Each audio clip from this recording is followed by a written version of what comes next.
Jennifer Homendy, and I'm the chair of the National Transportation Safety Board. With me today is one of our newest board members, Alvin Brown. Member Alvin Brown this is his training launch, and we have our investigator in charge, who we call the IIC, Marcel Muse. As I mentioned, we arrived on scene yesterday at about 6 a.m., but the team came in from across the country throughout the day. It was really a day to get our bearings. We set up our family assistance program and also began to develop our investigative plan and request documents that we need in order to conduct our investigation. Today is really the first full investigative day on scene. We were able to board the vessel. I boarded the vessel around noon along with our marine safety team and our highway safety team, and I can talk about that in just a bit. But I want to take a moment before I discuss our some of the factual information we've been able to identify and speak to the families. On behalf of the National Transportation Safety Board, I just want to extend our deepest condolences. You are in our thoughts and prayers as the days, months, years ahead go forward. Certainly, we are focused on you. Our entire mission is to save lives, and our aim is to prevent this from reoccurring, and we are so very sorry for all that you are going through. It's unimaginable, and truly we think about you throughout this investigation. So as I mentioned yesterday, for those who may not be familiar, the National Transportation Safety Board is an independent federal agency. We are charged by Congress with investigating every civil aviation accident in the United States and significant events in all modes of transportation. That includes bridge collapses, and it includes marine accidents and incidents. Our mission is to determine why something happened, how it happened, and to prevent it from reoccurring, again, to save lives. I want to talk a little bit about how we conduct an investigation, but I think it's really important for folks to understand that we will not analyze any of the information we are collecting. We will not provide any sort of findings, conclusions, or any safety recommendations while on scene. Our entire focus on scene is to collect the perishable evidence. That's documenting the scene, it's taking photographs, it's taking any sort of electronics or components, whatever goes away once the scene is cleaned up. We need to collect that information for our investigation. When it comes to digging through inspections, maintenance records, that can be done when we leave. Right now it's focused on the scene itself.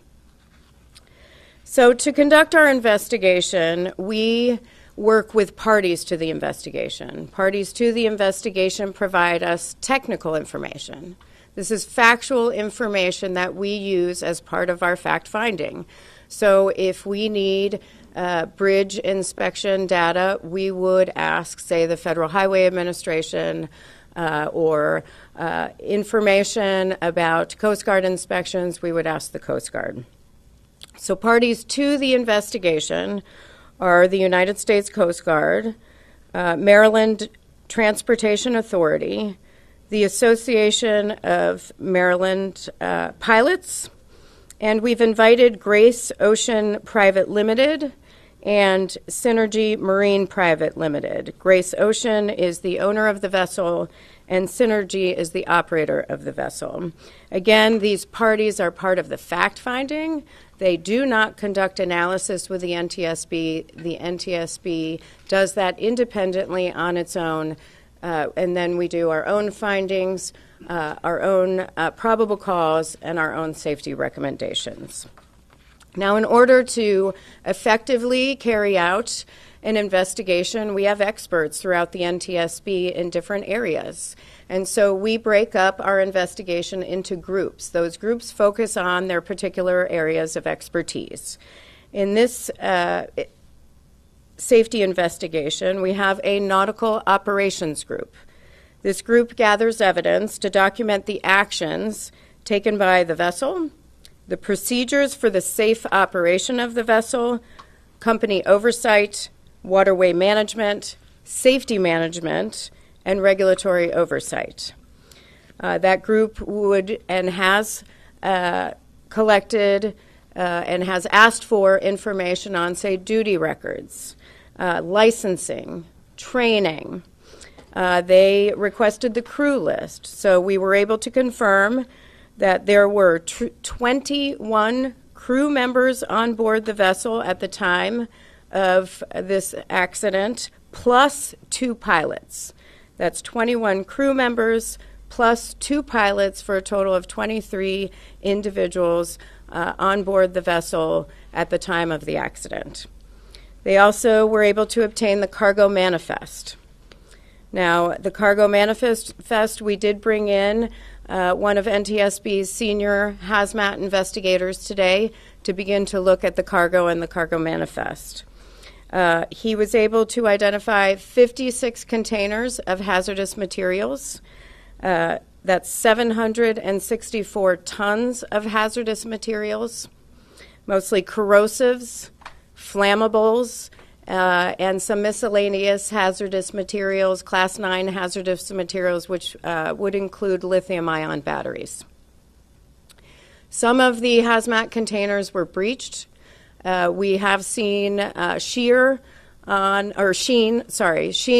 the waterway. The federal, state, and local authorities are aware of that, and they will be in charge of addressing those issues. But the NTSB, as part of our safety investigation, documents that type of release, documents the damage, and documents the type of materials involved as part of our investigation. We also have an engineering group which gathers evidence to document the design and operation of engineering systems, including the vessel propulsion, steering, and power.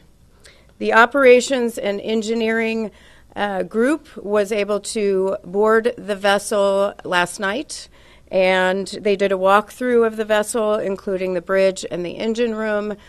They were looking for other electronic components, any sort of downloadable recorders, any sort of cameras, any sort of CCTV. They did not find any of those things, but that search continues. They've also requested a number of documents, including maintenance and inspection history, and are, as we speak, conducting interviews on board the vessel. Those interviews began at 1 p.m. this afternoon, and those are with the crew members on board the vessel. And then again, I mentioned we did board again today at 1 o'clock. That was pretty much the entire team, me, plus Office of Highway Safety, Office of Marine Safety, Member Brown, and looked at the damage. We were able to take a look at pier protection. We looked at some of the damage to the containers and certainly the bridge structure. Now we have a recorders group, which is responsible for locating, retrieving, and downloading any recorder or recorded information that may relate to the accident. We do have the Voyage data recorder. They worked on that all day to validate that information. They also have a printout of the alarms. That's the log. They still have to go back and look at that and validate that information at a later time. In addition to that, our survival factors group interviewed or discussed with the Maryland Transportation Authority Police the timeline of events that occurred around the time of the bridge strike.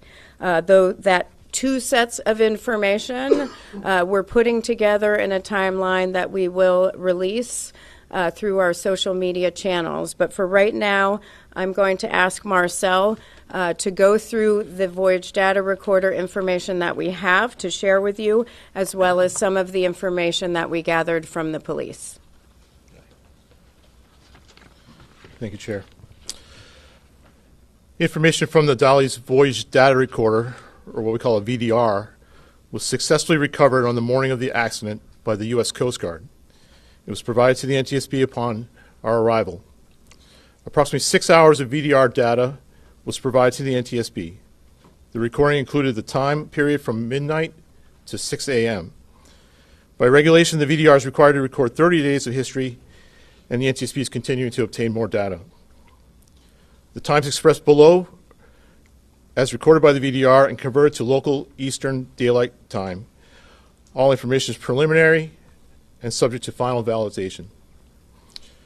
The VDR data is comprised of audio from the ship's bridge, as well as recordings from the ship's VHF or very high frequency radios. The quality of that audio varies widely because of the high levels of background noise and alarms. Additional analysis will be performed at the NTSB's lab to filter out the audio and improve its quality. Additionally, the VDR recorded limited sensor data. An example of that data recorded includes the ship's speed, engine RPM, ship's heading, and rudder angle, as well as some alarm information. NTSB engineers are working to identify and validate all of that data. The VDR recorded the ship's departure from Seagirt Marine Terminal at approximately 12:39. It recorded the ship's transit outbound in the Fort McHenry Channel and the striking of the Francis Scott Key Bridge.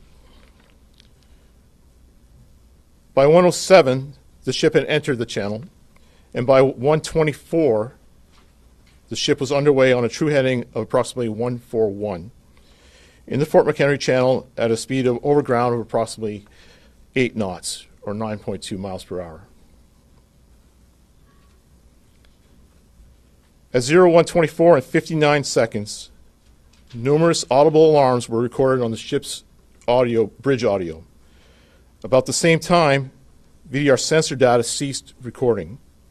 However, the VDR audio continued to record using the redundant power source. At around 01:26 and 2 seconds, the VDR resumed recording sensor data, and during this time there were steering commands and rudder orders recorded on the audio. At around 01:26 and 39 seconds, the ship's pilot made a general VHF radio call for tugs in the vicinity to assist. About this time, the Pilot Association dispatcher phoned the MDTA duty officer regarding the blackout. Around 01:27 and 4 seconds, the pilot ordered the Dally to drop the port anchor and ordered additional steering commands. Around 1:27 and 25 seconds, the pilot issued a radio call over the VHF radio, reporting that the Dally had lost all power and was approaching the bridge. Around this time, MDTA data shows the following also occurred. Their duty officer radioed 2 of their units that were already on scene due to construction on the bridge, 1 on each side of the bridge, and ordered them to close traffic on the bridge. All lanes were then shut down by MDTA. Around 01:29, the ship's speed over ground was recorded at just under 7 knots, or 8 miles per hour.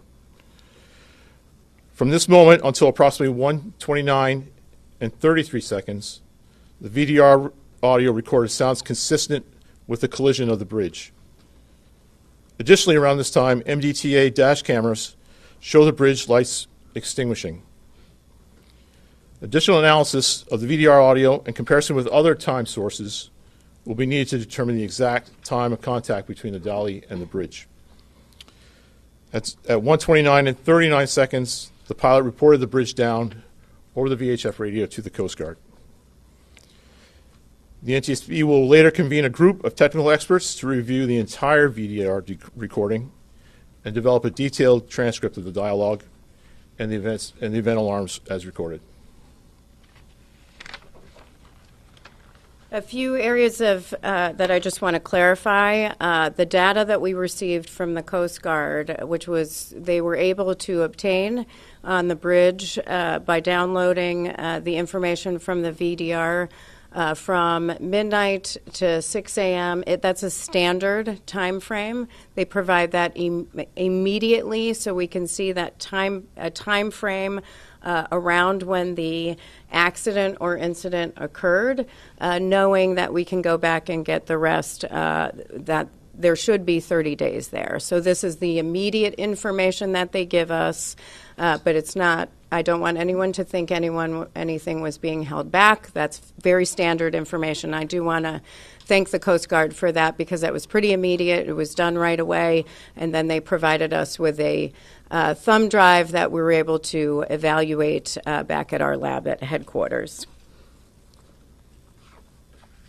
And I'm sure you will have questions on that. I do want to also say I've seen a lot of comparison between the VDR and CVRs and FDRs, or black boxes on commercial airliners. This is really a basic system. An FDR would give you 1,000 parameters. That's not this. VDR is basic. It is a snapshot of the major systems on a vessel, and we have long wanted more recording, more parameters to be recorded on a VDR, so that's hopefully something that we can provide. And happy to answer more questions about that timeline. But before I do, I want to continue with what our team has done. Our survival factors group, their whole role is to examine the response. And so they were able to obtain dispatch logs from the Maryland Transportation Authority, the Baltimore County Fire Department, the Baltimore City Fire Department to begin to put together a timeline. And they will be conducting interviews tomorrow, including with a few people in the bridge area. Now, we also have from our Office of Highway Safety a bridge structures group. Many know that the bridge was built in 1976. It has 3 spans. The main span is 1,200 feet. The entire bridge is 9,090 feet in length. The average annual daily traffic on the bridge is 30,767 vehicles per day. 30,767 vehicles per day. The bridge is fracture critical. It's a fracture critical bridge. What that means is if a member fails, that would likely cause a portion of or the entire bridge to collapse. There's no redundancy. The preferred method for building bridges today is that there is redundancy built in, whether that's transmitting loads to another member or some sort of structural redundancy. This bridge did not have redundancy. There are 17,468 fracture critical bridges in the United States out of 615,000 bridges total, and that comes from the Federal Highway Administration. This bridge was in satisfactory condition. The last fracture critical inspection was in May 2023. We have not been able to go through that inspection and all the documents, but that will occur after we leave the on-scene portion. But we've also requested all fracture critical, routine, and underwater inspections of the bridge over the last decade. Once we receive that, we will begin to go through all of those documents. We've also requested information on peer protection on all MDTA, that's Maryland Transportation Authority, owned bridges. They have 4 bridges where they would have information on peer protection, and we are looking at that. Our family assistance team continues to do their work and outreach to the families. They provide them with assistance immediately on scene, connect them with the resources that they need, but then we continue to work with the families throughout the course of the investigation, leading up to the board meeting, and many times for many years thereafter, where many work to get our safety recommendations implemented to improve safety. So with that, again, when it comes to analysis of any of the inspection records or the records that we are requesting, that's going to take place later. Right now, we are focused on obtaining information, getting the perishable evidence, conducting the interviews. So I will take questions, but I will call on you, and one question at a time. Please provide your name and affiliation. Scott Thuman from ABC 7 News in Washington, D.C. Question about your work here and the efforts you have to make for the recovery that you're trying to get regarding information, things that are perishable, and all the challenges on top of that with the girders, the metal in the water, the difficulty of having a ship with hazardous materials. What can you compare this effort to in other scenarios you've dealt with in the past? I mean, it's a massive undertaking for an investigation. It's a it's a very tragic event. It's multimodal. There is a lot of information we need to collect, a lot that we need to analyze, many interviews, many different components to the investigation. But this is not new for the NTSB. We've conducted other investigations of bridge strikes, bridge collapses.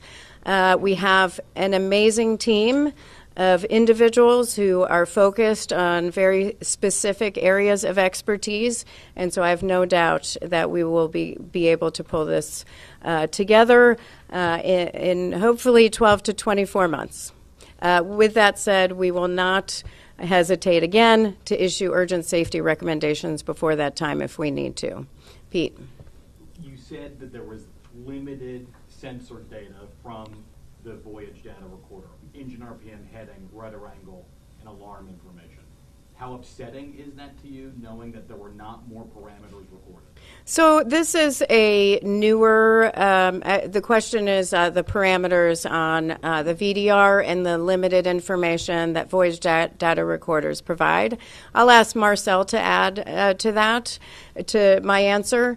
This was a newer model, so it did have additional features, but it is very basic compared to, say, a flight data recorder where we would have 1,000 parameters. So it would be good to have that information, key to have that information for an investigation.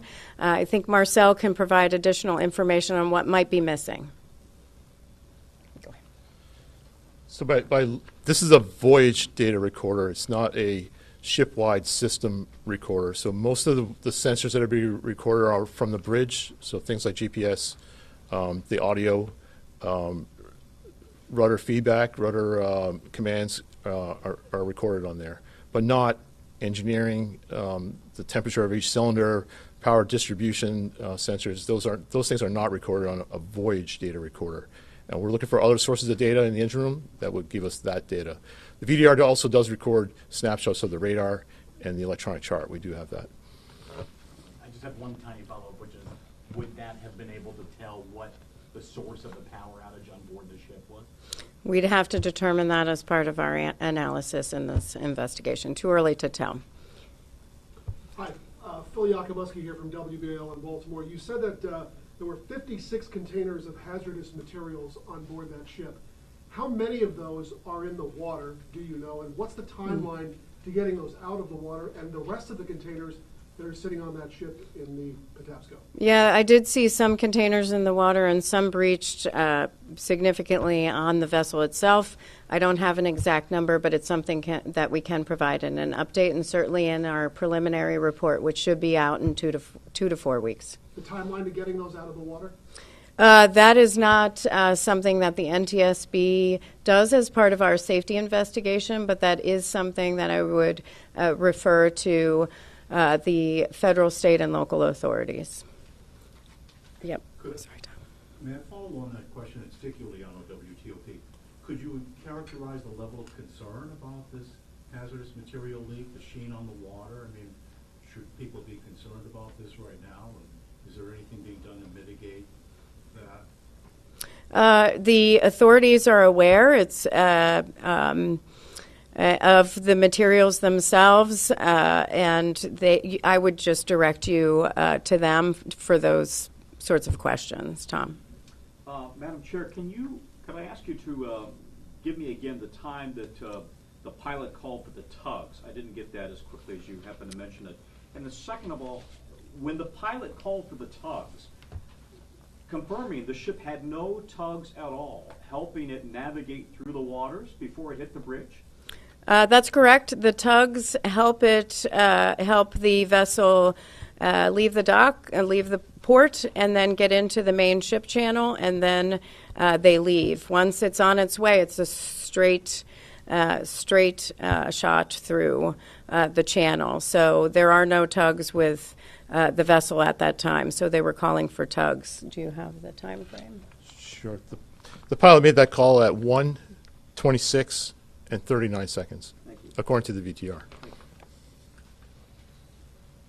Yes. Hey, Danny McEwen from the Washington Post.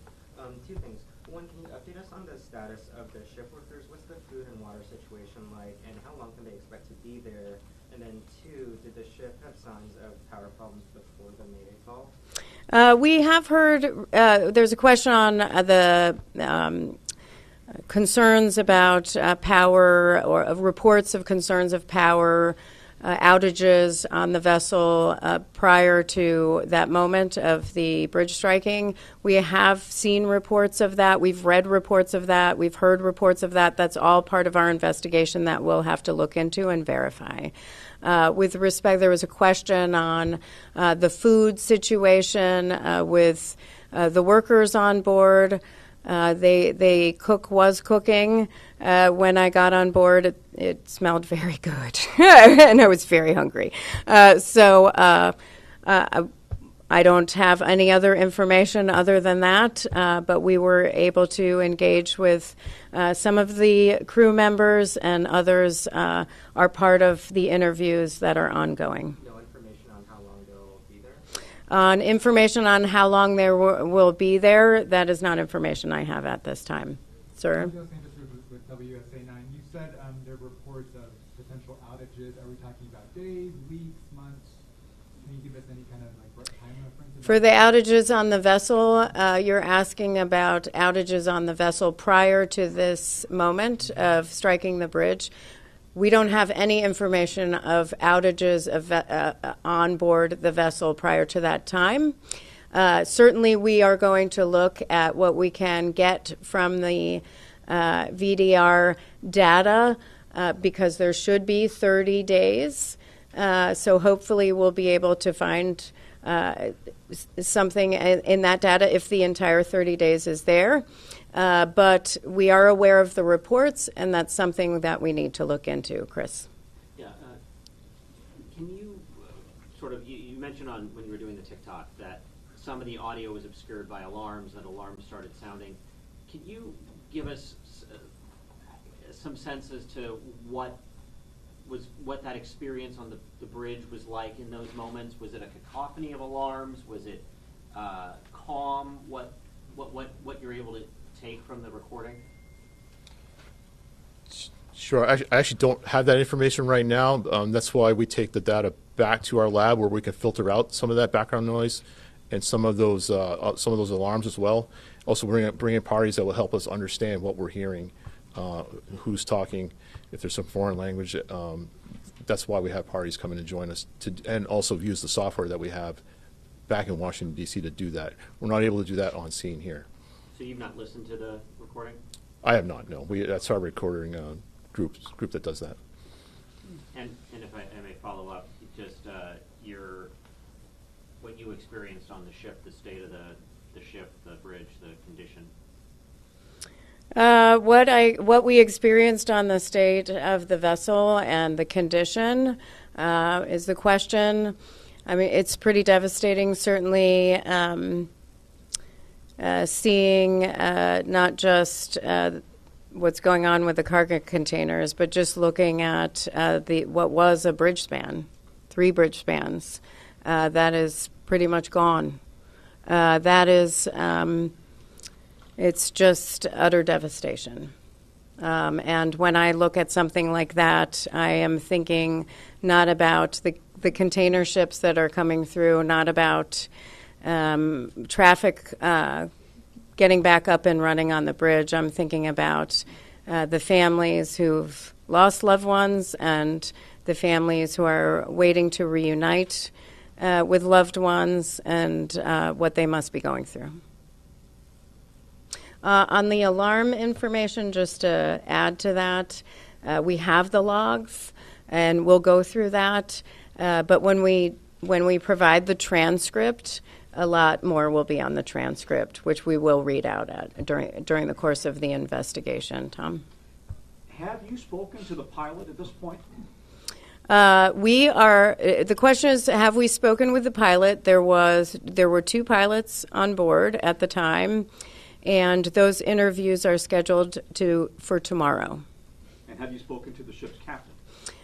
One of those interviews occurred today, along with the mate and chief engineer and one of the other engineers. I don't have a readout of those types of those interviews because they are currently ongoing, and our team was still on the vessel when I came to the press conference. So, ma'am.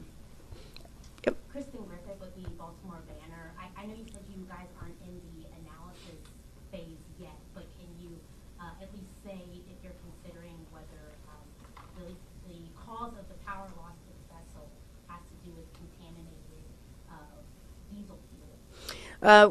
The question is on reports in the media about contamination in the fuel.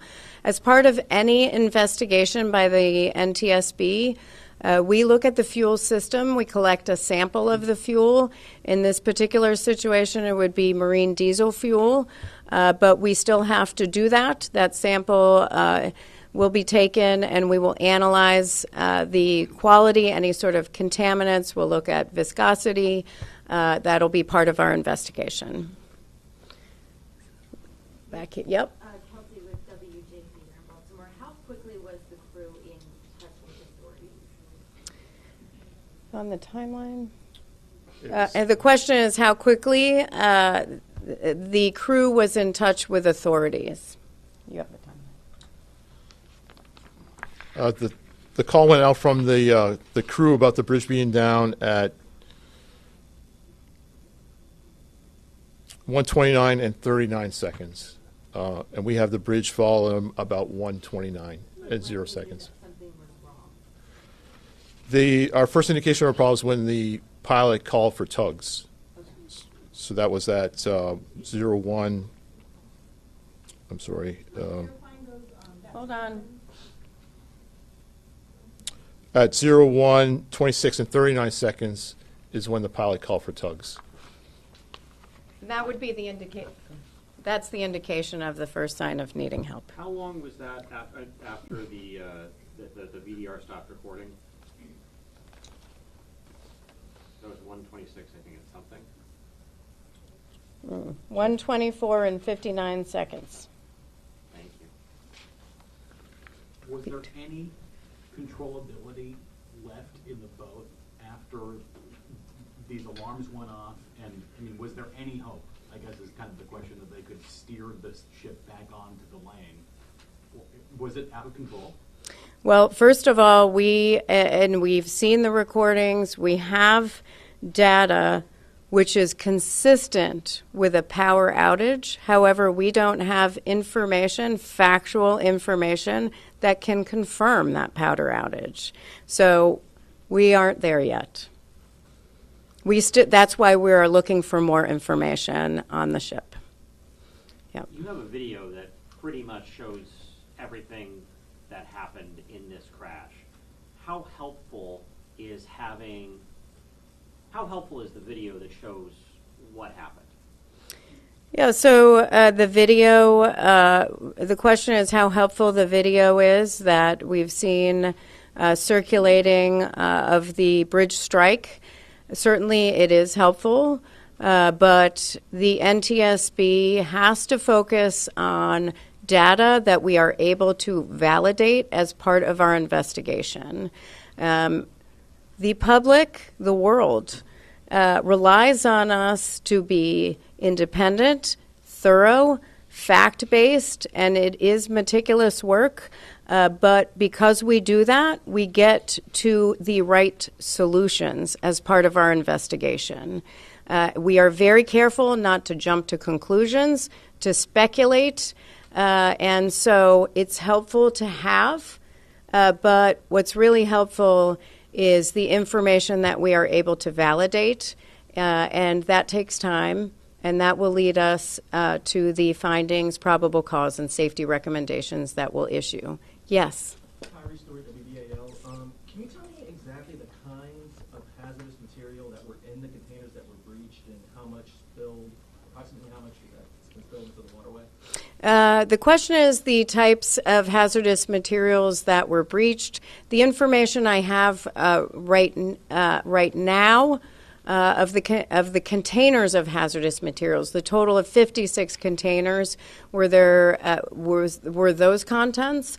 On what was in the actual breached containers, we'll have to provide you more information on that. But in total, it was a number of corrosives, a number of flammable materials, and we have some miscellaneous. They fall under what is Class 9, which is miscellaneous hazardous materials, which is where the lithium-ion batteries would be. How big the spill is? How big that, how much is, approximately how much is in the waterway right now? The question is how much would be in the waterway, how big the spill would be. First of all, we have to get to some of those containers. It's a pretty dangerous situation in that area, and we can't go in there. I doubt any other federal authorities right now could go to see how much is left in the containers themselves. Last question. Beatrice Peterson, ABC News.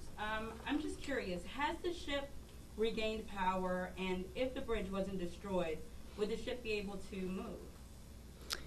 That's a lot of assumptions. For the NTSB, we don't speculate.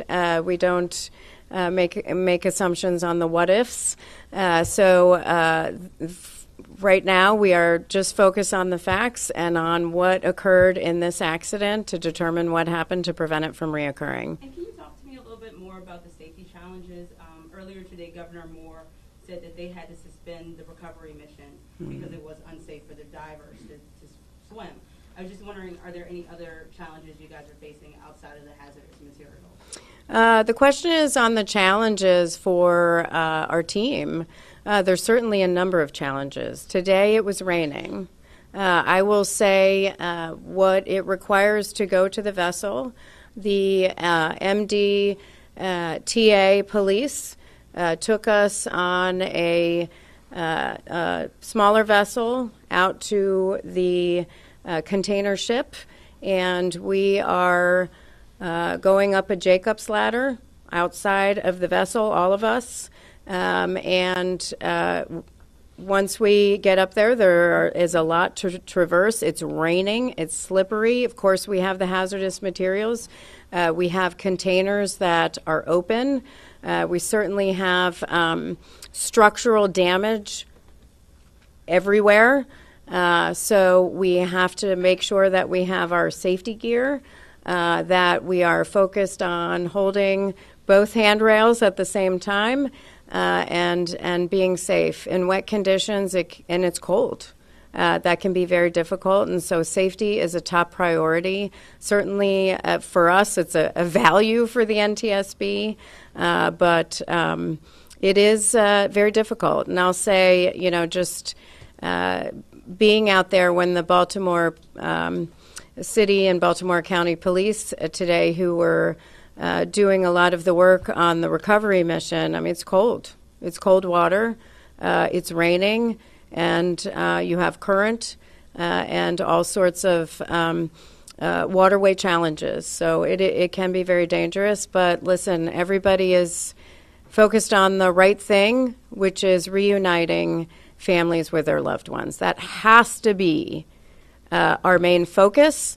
Everything else in the investigation can wait. Certainly we are doing what we can do, but that is everyone's focus right now. Thank you so much. Does the ship have power right now? Right now it cannot move. But it has power. They're not sitting in the dark, right? Yeah, they're not sitting in the dark right now, but it cannot move right now. That's a question on whether the ship can move. No. Thank you. Thank you. Thank you.